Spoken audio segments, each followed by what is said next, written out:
High guys, welcome back to my channel. तर guys finally आज आपल्या घरी बाप्पा येणार होते. तर मी इकडे खाली गेलेली मेहंदी आणायला ना. मेहंदी वगैरे घेतली, वरती आलो. ह्या दोघी रांगोळ्या काढत होत्या ना. इथं बाबू गेम खेळत होता ना. मग मामी काय करते तर मामी जेवणाची तयारी करत होती, भाकऱ्या बनवत होती, चपात्या ऑलरेडी झालेल्या ना. इकडे मी रेडी होत होती, भावाचा गणपती आणायला जायचं होतं.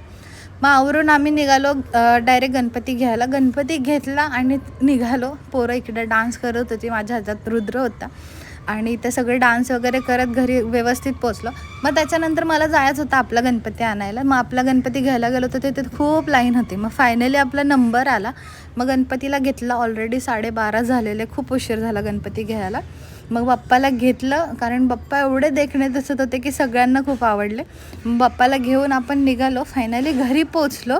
घरी पोचल्यावर सगळी डान्स वगैरे करत होती, बाप्पाचा गजर करत होती. डान्स वगैरे झाला. पहिलं बाप्पाची पूजा वगैरे केली आणि पहिलं बाप्पाची नजर काढली, कारण खूप जण बाप्पाला बघत होती.